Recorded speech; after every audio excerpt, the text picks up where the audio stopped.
సంసార రథం 23వ భాగం. భాను, ఏమిటమ్మా ఇది? సునీతకి కిరణ్కి పెళ్ళి అనుకున్నారుగా, ఇప్పుడు మళ్ళీ ఇంకో సంబంధం చూడడమేమిటి? అసలేమైంది అన్నారు గోవర్ధనం గారు. ఏం కాలేదండి, ఆ సంబంధం జరగదు అంతే.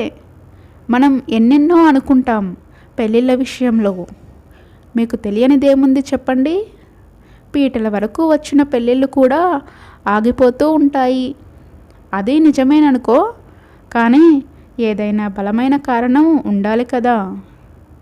కారణం ఏదైతే ఏంలేండి, మీరు ఆ కాకినాడ మెడిసిన్ కుర్రాడిని కదిపి చూడండి. అడగటానికి నాకేం అభ్యంతరం లేదమ్మా, కానీ కిరణ్తో నిశ్చయమైన పెళ్ళి ఎందుకు కాలేదంటే నేనేం జవాబు చెప్పాలి? ఏదైనా చెప్పండి, మీరు పెద్దవారు, అనుభవజ్ఞులు, మీకు ఆలోచన నేను చెప్పాలా? ఏం చెప్పటమా అని. నేను చెప్పబోయే మాట సరిగ్గా అతికినట్టు ఉండాలి, కానీ అబద్ధం చెప్పినట్టు ఉండకూడదు కదా. భానుమతి క్షణం సేపు ఆలోచించింది. తర్వాత అంది, సునీత మనసు తెలుసుకోకుండా మేం ఈ పెళ్ళి నిశ్చయం చేశామని సునీత ఎదురు తిరిగిందని చెప్పండి. సరే, చూస్తాను. ఈ విషయంలో కృష్ణుడి అభిప్రాయం ఏమిటి అన్నారాయన సందేహంగా చూస్తూ. మా అభిప్రాయమే ఆయన అభిప్రాయం కూడా, తేడా ఏమీ లేదు అంది భానుమతి. సరే, వస్తాను అంటూ లేచారాయన. రేపే ఆ కాకినాడ ఆయన దగ్గరికి వెళ్ళండి. భానుమతి ఆయన వెంట గుమ్మం వరకు వస్తూ అంది. అలాగే అలాగే, కుర్రాడు చూడడానికి బాగానే ఉంటాడు. నేను మాట్లాడకముందే కృష్ణుడు ఒకసారి ఆ అబ్బాయిని చూస్తే ఆయనకి ఎక్కడ తీరిక ఉంటుందిలేండి. ఒక వ్యాపకం అయితేగా, మీ ఇంటికి పిలిపించగలిగితే నేను చూస్తాను. ఇందులో తప్పేమీ లేదులేండి. ఈ రోజుల్లో మగవాళ్ళకి తీరుబడి ఉండదు. ఆడవాళ్ళే ఇలాంటి బాధ్యతలన్నీ చూసుకోవాలి. ఆయనకు చెబితే ఇదిగో అదిగో అంటూ కనీసం నెలైనా చేస్తారు. ఆ అబ్బాయిని గురించి మీరు ఎంక్వైరీ చేయండి. మనకి ఆస్తిపాస్తులు వద్దు, పిల్లవాడు బుద్ధిమంతుడైతే చాలు. ఒకసారి కృష్ణుడితో కూడా మాట్లాడితే ఆయన నసిగినట్టు అన్నాడు. నేను చెప్పాను కదండి, ఆయన మాట కిందనే లెక్క. సరే, నువ్వు ఇంతగా చెప్తున్నావు కదా, అలాగే ఎంక్వైరీ చేస్తాను అని వెళ్ళారాయన. భానుమతికి అప్పటికే నుదుటిన చిరు చెమటలు పట్టాయి. కొంగుతో తుడుచుకుంటూ గోవర్ధనం గారిని పంపి లోపలికి తిరిగి వచ్చింది. భానుమతి లోపలికి తిరిగి వచ్చేసరికి పడక గది గుమ్మంలో కృష్ణప్రసాద్ నిలబడి ఉన్నాడు. అతను భానుమతిని విచిత్రంగా, తీక్షణంగా పరిశీలిస్తున్నాడు. భానుమతి కూడా అతన్ని చూసింది, కానీ రవ్వంత కూడా తొట్రుపడలేదు. కళ్ళల్లో కోపం చస్మన్నట్టు కనిపించింది. అతన్ని గమనించినట్టే లోపలికి వెళ్ళిపోయింది. కృష్ణప్రసాద్ భార్య లోపలికి వెళ్ళకుండా గుమ్మానికి చెయ్యి అడ్డం పెట్టాడు. అతని భార్యని మరింత పరిశీలనగా చూశాడు. ఇన్ని అబద్ధాలు ఆడటం ఎప్పుడు నేర్చుకున్నావు అన్నాడు. అతని కంఠంలో అదిమి పట్టిన ఆగ్రహం కనిపిస్తుంది. భానుమతి తలెత్తి అతని వైపు చూసింది. ఆ కళ్ళల్లో రోషాభిమానాలు కుతకుతలాడుతున్నాయి. ప్రపంచంలో అబద్ధాలు ఆడని పెద్ద మనుషులెవరూ లేరు. అందరికీ ఆ విద్య వచ్చు.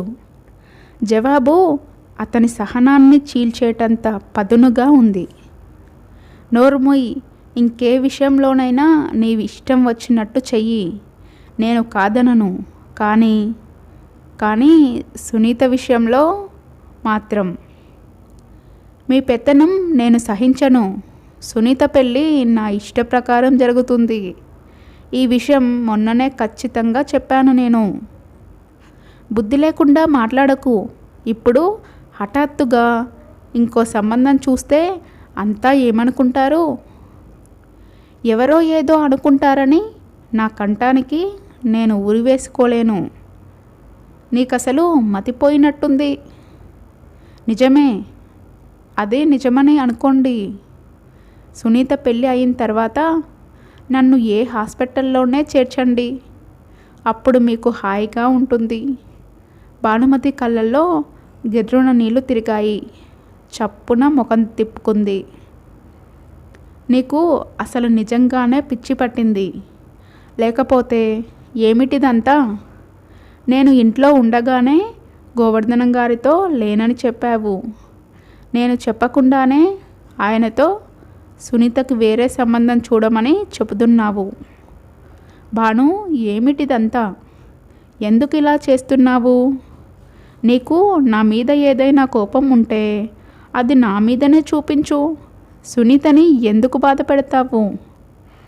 అది నువ్వు చూసినంత మాత్రాన వేరే సంబంధం ఒప్పుకుంటుందనుకుంటున్నావా? చూడు, ఒక్కసారి దాని ముఖం చూడు ఎలా ఉందో.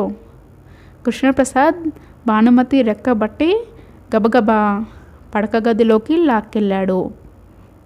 అక్కడ టేబుల్ దగ్గర చేతుల్లోకి తలదించుకొని కూర్చొని ఉన్న సునీత అడుగుల చప్పుడు వినగానే తల పైకెత్తి చూసింది.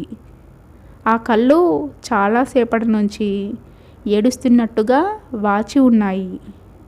కృష్ణప్రసాద్ ఆగ్రహంతో ఉక్కిరి బిక్కిరి అవుతున్నట్లుగా అన్నాడు. చూడు, ఈ సునీత మన సునీతేనా? ఎంత నవ్వుతూ తుల్లుతూ ఉండేది ఎలా అయిపోయిందో. అసలు నువ్వు తల్లివేనా? నీకు కళ్ళు ఉన్నాయా? భానుమతి మాట్లాడలేదు. కూతురి వైపే చూస్తుంది. దీనంగా ఉన్న సునీత ముఖం చూడగానే భానుమతి కళ్ళలోకి దుఃఖపు కెరటం చివ్వున లేచి వచ్చింది. సునీ, నీకు నా మీద కోపంగా ఉంది అంది. సునీత లేదన్నట్టుగా తలూపింది. నిజం చెప్పు సునీ, నేను బ్రతికున్నదే నీ కోసం. నువ్వు కూడా నేను అడ్డం అనుకుంటే, నిన్ను బాధపడుతున్నానని అనుకుంటే, మమ్మీ ప్లీజ్ అలా అనకు. నువ్వేది చేసినా నా మంచి కోసమే చేస్తున్నావనుకుంటాను హీనస్వరంతో అంది సునీత. నేను నిన్ను చాలా బాధ పెడుతున్నానని నాకు తెలుసు. ఇది నాకు సంతోషంగా ఉందని అనుకుంటున్నావా? దీనికంతటికీ కారణం మీ నాన్న. సునీ, ఇన్ని సంవత్సరాలు ఈయనతో కాపరం చేశాను. కానీ ఈయన మనస్సు మాత్రం నేను తెలుసుకోలేకపోయాను. నడిమి వయసు వస్తే భార్య భర్తకి పనికిరాని వస్తువులా అయిపోతుందని నాకు తెలియలేదు. తెలిసినట్టయితే నేను బ్రతికేదాన్ని కాదు. భానుమతి ఆవేశంతో అంది. సునీ, మీ అమ్మకి ఏమైందో నాకు తెలియదు. ఆవిడ మాటలు వింటుంటే ముందు నాకు పిచ్చి పట్టేట్టుగా ఉంది. నువ్వు ఎదురుగా ఉంటే ఇంకా ఇంకా మాట్లాడుతుంది. అవతలికి వెళ్ళు అంటూ కూతురిని భుజాలు పట్టి గుమ్మం వైపు నెట్టాడు. సునీత ఎక్కువ బలవంతం లేకుండా అవతల గదిలోకి వెళ్ళిపోయింది. భానుమతి ఉధృతంగా వస్తున్న ఏడుపుని ఆపుకోవటానికి విశ్వ ప్రయత్నం చేస్తూ కూర్చుంది. కృష్ణప్రసాద్ కూతురుని అవతల గదిలోకి పంపగానే భార్య దగ్గరికి వచ్చాడు. భాను, అసలేమైంది నీకు? ఎందుకు ఇలా మారిపోయావు? నీ మనసులో ఏ దయ్యం ప్రవేశించి ఇలా చేయిస్తుందో నాకు తెలియడం లేదు. ఈ ముసుగులో గుద్దులాట ఎందుకు? మనసులో ఉన్నదేదో నా ముఖాన అడిగేయరాదు. భానుమతి మాట్లాడలేదు. కృష్ణప్రసాద్ మళ్ళీ అన్నాడు. నీ మనసులో ఏ భూతాలున్నా అవి నన్ను ఎంత నరకం పెట్టినా ఈ పెళ్ళి మాత్రం ఆగదు. నువ్వు అనవసరంగా ఈ విషయంలో నాతో ఘర్షణకు దిగకు. నా కంఠంలో ప్రాణం ఉండగా ఈ పెళ్ళి జరగదు. మీరు జరిపించలేరు. వాళ్ళిద్దరూ రిజిస్టర్ మ్యారేజ్ చేసుకుంటే నువ్వేం చేస్తావు? మీరు అంత పని చేయించగల సమర్థులని నాకు తెలుసు. కానీ సునీత అలాంటి పని చెయ్యదు. ఏమిటా నమ్మకం నీకు? అది నాకు మాట ఇచ్చింది. కిరణ్ని ఎందుకు వద్దంటున్నావు నువ్వు? నా కూతురి భవిష్యత్ నా ఇష్టం. కిరణ్నే ఎందుకు చేసుకోవాలి? బాగుంది, మనం అనుకున్నాం కదా. మనమని కలపకండి. మీరు అనుకున్నారు. ఆ అనుకోవడంలో మీ కూతురి భవిష్యత్తు కంటే మీ స్వసుఖం ఎక్కువగా చూసుకున్నారు. మనసులో విషం దాచుకొని వాళ్ళని నా ఇంటికి తీసుకువచ్చారు. మీ లాయరు తెలివితో నన్ను మభ్యపెట్టారు. నోర్మోయ్. భానుమతి చెంప చెల్లుమంది.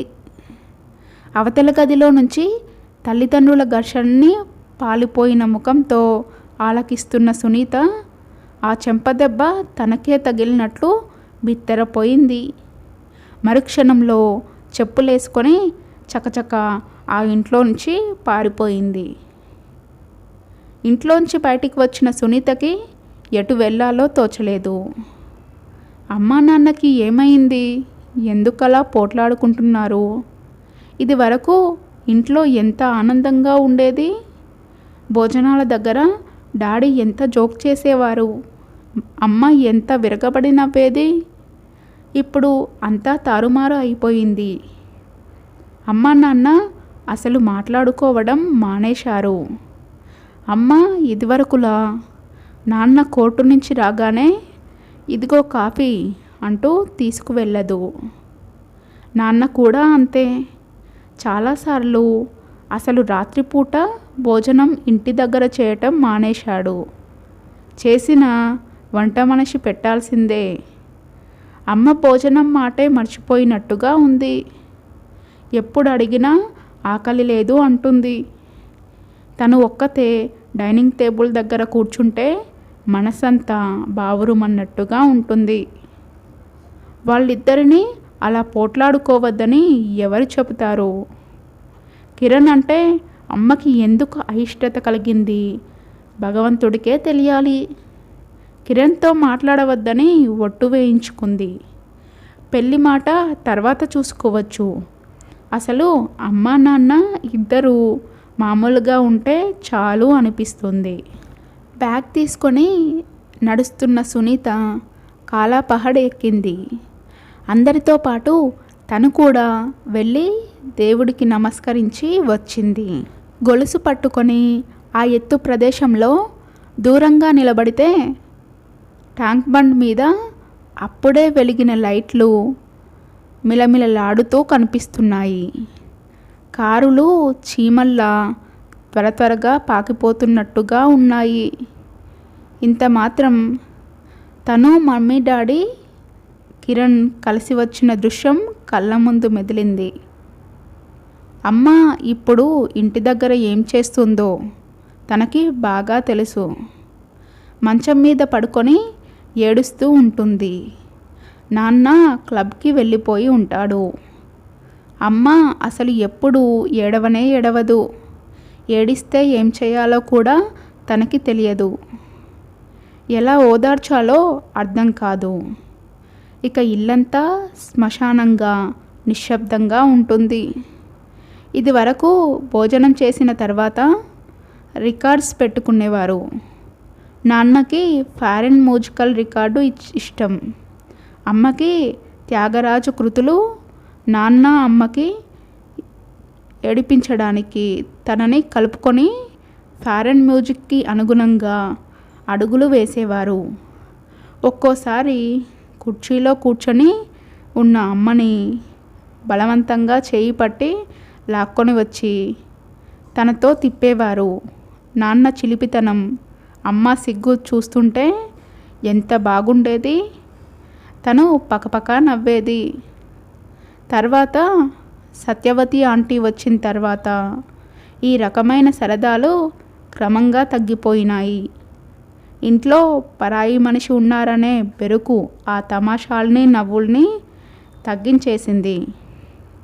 వాళ్ళిద్దరినీ పోట్లాటలు లేకుండా మామూలుగా ఉండమని ఎలా కోరాలో తనకి తెలియడం లేదు.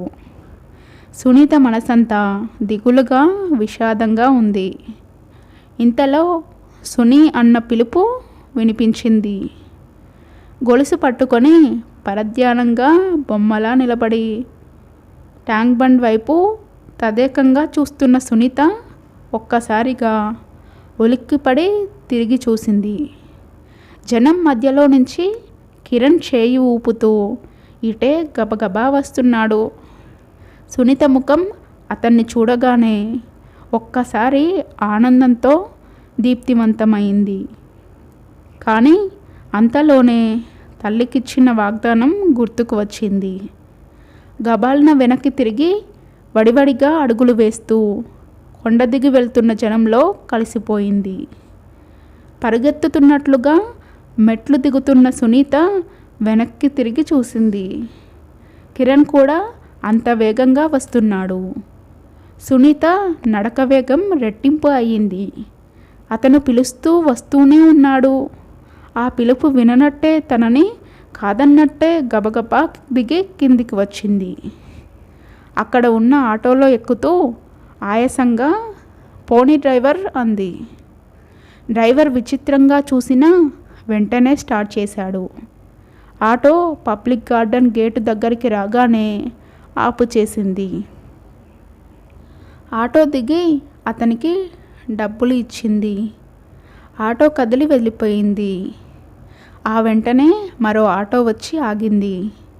అందులో నుంచి కిరణ్ దిగాడు. సునీత కంగారుగా చూసింది.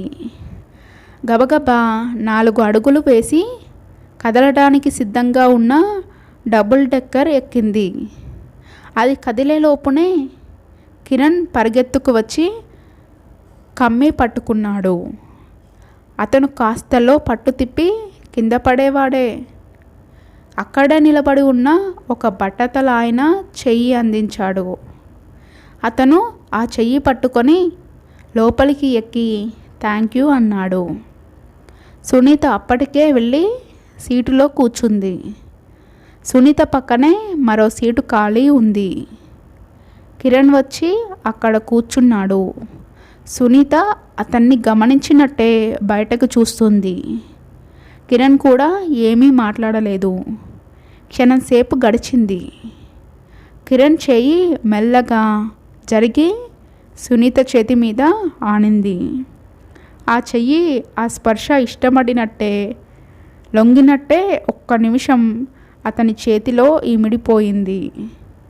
మరో నిమిషంలో ఏదో గుర్తుకు వచ్చినట్టుగా గబాల్న తప్పించుకోబోయింది. కానీ కిరణ్ చేయి దాన్ని వదలలేదు. గుప్పిటిలో బంధించి నలిపివేస్తూ నొక్కి పట్టింది. టికెట్ కలెక్టర్ వచ్చాడు.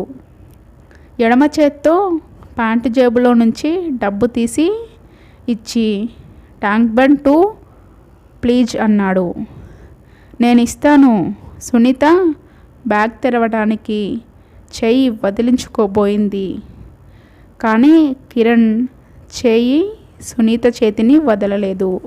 కిరణ్ సునీత చేతిని గట్టిగా పట్టుకొని ట్యాంక్ బండ్ మీద ఖాళీగా ఉన్న ఇనుప బెంచి దగ్గరకు లాక్కు వచ్చి దాని మీద కూలేసినట్టు కూర్చోపెట్టాడు. సునీత కిరణ్ చేయి వదలవగానే గబాల్న లేవబోయింది. కిరణ్ 2 చేతులతో సునీత భుజాలని అదిమి లేవకుండా చేశాడు. సునీత మాట్లాడలేదు. అతను అర్థిస్తున్నట్లుగా అన్నాడు. ఏదైనా బాధ కలిగితే స్నేహితులకి మనసు విప్పి చెప్పుకుంటే ఆ భారం తగ్గుతుంది. నాకు స్నేహితులెవ్వరూ లేరు. ముఖం పక్కకు తిప్పుకుంటూ అంది. అతను నిట్టూర్చాడు. ఆల్ రైట్ సునీ, నీకు స్నేహితులెవ్వరూ లేకపోవచ్చు. కానీ నేను నిన్ను స్నేహితురాలుగా భావిస్తున్నాను. నాకు బాధ కలిగింది. నేను నీకు చెప్పుకోవచ్చుగా. నాకు చెప్పినందువల్ల ప్రయోజనం ఏమీ లేదు. ప్రయోజనం ఉందో లేదో నాకు తెలియదు. నా మనసులో మాట నీకు తెలియజేయాలి అనుకుంటున్నాను. ఏమిటది? అసహనంగా త్వరగా వెళ్ళిపోవాలని తహతహలాడుతూ అంది సునీత. సునీ, మనిద్దరికీ జరగబోయే పెళ్ళి ఆగిపోయిందని నీకు తెలుసు. సునీత ఈ మాట వినగానే మళ్ళీ గబాల్న లేవబోయింది. అతను బలవంతంగా మళ్ళీ కూర్చోబెట్టాడు. దానికి నేను సంజాయిషి అడగడం లేదు సునీ. మన పెద్దవాళ్ళ మధ్య మనకి తెలియని అభిప్రాయ భేదం ఏదో వచ్చింది. నేను నిన్ను అడగదలుచుకున్నదేమిటంటే, ఈ అభిప్రాయ భేదం ఏమిటో మనం తెలుసుకొని సరిచేద్దామా వద్దా? నాకేం తెలుస్తుంది? నేను తెలుసుకుంటాను. దానికి నీ సహకారం కావాలి. సునీత మాట్లాడలేదు. కిరణ్ ఆవేశంగా అన్నాడు, మన మధ్య ఈ పెద్దవాళ్ళ అభిప్రాయం అడ్డుగా రానియొద్దు. మనకి సాధ్యమైనంత వరకు అది సరిచేయడానికి చూద్దాం. సరిచేయలేకపోతే అంది సునీత. కిరణ్ ఆగాడు. నిన్నే సరిచేయలేకపోతే అని మళ్ళీ అడిగింది. మనం వీళ్ళకి దూరంగా వెళ్ళిపోదాం. అతను అనుకున్నట్లుగా సునీత లేచి నిలబడలేదు. చటుక్కున వెళ్ళిపోవడానికి ప్రయత్నించలేదు. ఆలోచనలో పడ్డట్లుగా కూర్చుంది. నువ్వు బాగా ఆలోచించు. తుది నిర్ణయం నీదే. సునీత వేళ్లతో కణతలు పట్టుకొని కళ్ళు మూసుకుంది. ఇక్కడే నాకు జవాబు చెప్పనవసరం లేదు. నువ్వు ఆలోచించి చెప్పు. నేనిక ఆలోచించను కిరణ్. ఆలోచించి నా తల బద్దలైపోతుంది. అసలు మమ్మీకి ఏమైందో నాకు అర్థం కావటం లేదు. నువ్వంటే వ్యతిరేక భావం ఏమీ లేదు. అయినా ఈ పెళ్ళి వద్దంటుంది. అదే నాకు అర్థం కావటం లేదు. ఎంతో ప్రేమగా ఉండేవారు ఇప్పుడలా కాదు. ఒకరిని చూస్తే ఒకరు చిరచిరలాడుతున్నారు. ఎడముఖం పెడముఖం. మా అమ్మ నీతో నా పెళ్ళి జరగటానికి వీల్లేదు అంటుంది. నాన్న ఈ పెళ్ళి జరిపిస్తానని అంటున్నారు. ఈ విషయంలో నేను నాన్న మాట వినాలా, అమ్మ మాట వినాలా? నువ్వే చెప్పు. కిరణ్ సందిగ్ధంలో పడ్డాడు. ఆంటీ అంత కాదన్నప్పుడు నువ్వు మీ నాన్న మాట వినకూడదు అన్నాడు. అంటే అమ్మ గోవర్ధనం గారి ద్వారా చూస్తున్న ఆ మెడిసిన్ చదివే అబ్బాయిని చేసుకోమంటావా? అతని కళ్ళు రెపరెపలాడినాయి. నేను అలాగని చెప్పను. ఏదో సాకుతో ఆ పెళ్ళి వాయిదా వెయ్యి. ఈ లోపల మనం ఏదో ఒక మార్గం చూసుకుందాం. వాయిదా వేయడానికి నా చేతిలో ఉందా? అంతా అమ్మ ఇష్టం. ఇందులో మా నాన్నని కూడా లక్ష్య పెట్టడం లేదు తాను. కిరణ్, నీకు రహస్యం చెప్పనా? చెప్పు. అమ్మ ఏమంటుందో తెలుసా? నా పెళ్ళి కోసమే తన బ్రతికి ఉందట. ఈ పెళ్ళి అయిపోతే తనకి జీవించాలని లేదుట. కిరణ్ ఉలిక్కిపడ్డాడు. సునీ, అయితే అసలు ఈ పెళ్ళే కాకూడదు ఆదుర్దాగా అన్నాడు. నేను కూడా మనస్సులో సరిగ్గా అలాగే అనుకున్నాను. ఇక వెళదామా? సునీత లేచింది. ఒక్క నిమిషం కూర్చో సునీ అర్థించాడు. ఇంటి దగ్గర మమ్మీ ఒంటరిగా ఉంటుంది. కిరణ్ తను కూడా లేచాడు. ఇద్దరూ కమ్మీలు పట్టుకొని మౌనంగా ఏడవసాగారు. సునీ అతను పీల్చాడు. పరధ్యానంగా ఆలోచిస్తూనే అంది. మనమే ఒక నిర్ణయం చేసుకుంటే ఏమని? ఆంటీకి నా మీద ఇష్టం ఏమీ లేదు. ఆంటీని నేను కలిసి మాట్లాడి ఒప్పిస్తాను. అది సాధ్యమవుతుందా? సాధ్యమయ్యేలా నేను చూసుకుంటాను. ఈ లోపల మనం స్నేహితులుగా ఇలా అప్పుడప్పుడు కలుసుకుందాం, సరేనా? సునీత తలూపింది. కిరణ్తో మాట్లాడిన తర్వాత మనసు కాస్త హాయిగా ఉంది. మళ్ళీ ఎప్పుడు కలుసుకుందాం అతను అడిగాడు. నువ్వే చెప్పు.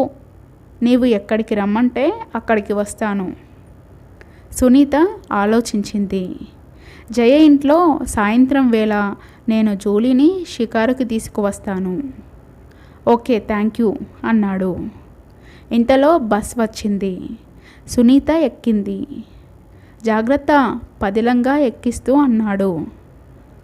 సునీత బస్లోకి ఎక్కి చెయ్యి ఊపింది. కిరణ్ కూడా చెయ్యి ఊపాడు. అతని ముఖం దీనంగా ఉంది. సునీతకి ఆ క్షణంలో అతన్ని చూస్తుంటే జాలి వేసింది. పాపం, అతను ఎంత బాధపడుతున్నాడో సునీత ఆలోచించింది. కిరణ్ అన్నదే నిజం. అసలు మమ్మీ ఈ పెళ్ళి ఎందుకు వద్దంటుందో తెలుసుకోవాలి. సునీత దృఢంగా నిశ్చయించుకుంది. భానుమతి మంచం మీద పడుకొని ఉంది. సునీత మెల్లగా ఆ గదిలోకి వచ్చింది. 2 రోజుల నుంచి తల్లితో ఈ విషయం గురించి మాట్లాడాలని ప్రయత్నం. కానీ బాధామయంగా ఉన్న తల్లి చూస్తే నోరు పెగడడం లేదు. కూతురి అడుగుల చప్పుడు వినగానే ఏమిటి సుని అంది. ఏం లేదు మమ్మీ అంది. కొద్దిసేపు ఇలా కూర్చో, భానుమతి పిలిచింది. సునీత వచ్చి తల్లి దగ్గర కూర్చుంది. మీ నాన్న ఎక్కడా? ఇంట్లో లేరు మమ్మీ. భానుమతి నిట్టూర్చింది. కొద్దిగా హార్లిక్స్ తీసుకురానా? నాకేమీ వద్దమ్మా. పక్కన తిరిగి ఉన్న భానుమతి వెళ్ళకిలా పడుకుంది. నీ పెళ్లి చేయడం పూర్తి అయితే నా గుండెల మీద నుంచి కొండంత బరువు తరిగిపోతుంది. నీకు అంత భారంగా ఉన్నానా అమ్మా? భారం కాదు, నీ పెళ్ళి త్వరగా చేసేయాలి. అది కూడా నేను అనుకున్న వాళ్ళతో. లేకపోతే మీ నాన్న నన్ను మోసం చేస్తారు. భానుమతి కంఠంలోకి ఉద్రిక్తత వచ్చింది. డాడీని ఎందుకలా అనుకుంటున్నావమ్మా? నీకు తెలియదు. నువ్వు పెద్దదానివైతే కానీ నీకు అర్థం కాదు. నువ్వు చెబితే నాకు తెలుస్తుందిగా. ఇది నేను చెప్పలేను. నేనే కాదు, ఏ తల్లి చెప్పలేదేమో. డాడీ కూడా చాలా బాధపడుతున్నారమ్మా. అంతా నటన. మన మనసుల్ని తన వైపు తిప్పుకునేందుకు వేసే గాలం ఒట్టి నటన. అవును, నాది చాలా నటనే. నువ్వు చేసే ప్రతి నిజం. ఇంకా దానికి ఏమేమి నూరిపోస్తున్నావో పొయ్యి. హఠాత్తుగా వినిపించడంతో సునీత తల తిప్పి చూసింది. గుమ్మంలో కృష్ణప్రసాద్ నిలబడి ఉన్నాడు. నీ మూర్ఖత్వంతో నన్ను నలుగురిలో నవ్వుల పాలు చేస్తున్నావు. నీకన్నా పాషాణం నయనమేమో. రవ్వంత కూడా నీకు ఎవరి మీద జాలి లేదు. భర్త మాటలు వినగానే భానుమతి మెల్లగా లేచి కూర్చుంది. తల్లి ముఖం రక్తం పొంగినట్లుగా ఎర్రబడింది. అవతల తండ్రి కూడా దాదాపు అదే స్థితిలో ఉన్నాడు. సునీత భయంగా ఇద్దరి వైపు చూస్తుంది. నిజమే, నాకు ఎవరి మీద జాలి లేదు. ఎవరి మీదనో జాలిపడి నా సంసారం ఇంతకి తెచ్చుకున్నాను. ఇప్పటికీ నేర్చుకున్న ఈ పాఠం చాలు. ఇప్పుడు నీ సంసారానికి ఏమైంది? ఏమైందా? ఏ ముఖం పెట్టుకొని అడుగుతున్నారండి? సిగ్గు లేకుండా నా ఎదురుగా ఇంకా మాట్లాడతారెందుకు?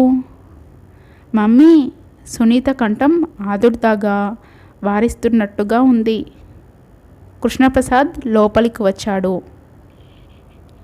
నీ తలతిక్కదనం ఈ పూట వరకు భరించాను. ఇక నా వల్ల కాదు. నువ్వు గోవర్ధనం గారిని చూడమన్న సంబంధం వాళ్ళు నా దగ్గరికి వచ్చారు. నేను సునీతకు వేరే సంబంధం సెటిల్ అయింది, మాకు అవసరం లేదని చెప్పాను. ఏమిటి? భానుమతి ఆవేశంతో వణకసాగింది. సునీత నా కూతురు. తండ్రినైనా నా ఇష్టం లేకుండా దాని పెళ్ళి నువ్వు చెయ్యలేవు. అది ఇప్పటికైనా తెలుసుకో. నువ్వు. తెలుసుకున్నానండి, బాగా తెలుసుకున్నాను. మీ ఎత్తు, మీ పట్టుదల ఏమిటో నాకు బాగా అర్థమైంది. ఏం సునీత, నీకే కూతురా? నాకు కూతురు కాదా? ఆ కిరణ్కే చెయ్యాలని మీకంత పట్టుదల దేనికి? నా కంఠంలో ప్రాణం ఉండగా అది జరగదు. తల్లిని నేనుండగా నా ఇష్టం లేకుండా మీరు కూడా దాని పెళ్ళి చేయలేరు. మమ్మీ, నేను అసలు పెళ్ళి చేసుకోను. నాకు పెళ్ళే వద్దు, సునీత వణుకుతున్న కంఠంతో అంది. మధ్యలో దాని మనసు క్షోభ పెడతావు. నీ మూలంగా నేను నరకం పడుతున్నాను చాలదు అన్నాడతను. మనకి కూతురిగా పుట్టడం దాని కర్మ. సునీ, నువ్వు అవతల గదిలోకి వెళ్ళు అన్నాడతను. సునీత లోనికెళ్ళబోయింది. వద్దు సునీ, వెళ్ళకు. వెళ్ళావంటే నన్ను చంపినంత ఒట్టే. వెళ్ళబోతున్న సునీత ఆగిపోయింది. వెళ్ళటమో మానటమో తెలియనట్లుగా అయోమయంగా తండ్రి వైపు చూడసాగింది. కృష్ణప్రసాద్ తనే వెళ్ళిపోయాడు. భానుమతి మంచం మీద కూలబడి ఏడవసాగింది. మమ్మీ, ఊరుకో, ఊరుకో మమ్మీ, సునీత అనునయించసాగింది. నాకు తెలుసు, ఈయన నన్ను బ్రతకనియ్యరు. ఈ దిగులుతో నేను కృంగి కుషించి చస్తానని ఆయనకు తెలుసు. నేను చచ్చిపోతే తాను హాయిగా ఉండవచ్చు, అది ఆయన ఉద్దేశం. సునీతకి ఏం చేయాలో తోచలేదు. వాళ్ళిద్దరూ పచ్చగడ్డి వేస్తే బగ్గుమన్నట్టు ఎందుకిలా పోట్లాడుకుంటున్నారు? భగవంతుడా, దీనికి అంతు అనేదే లేదా అనుకోసాగింది సునీత లోపల. ఇంకా ఉంది. ఇలాంటి మంచి మంచి కథల కోసం మన ఛానల్ని సబ్స్క్రైబ్ చేసుకోండి friends. Thank you for watching.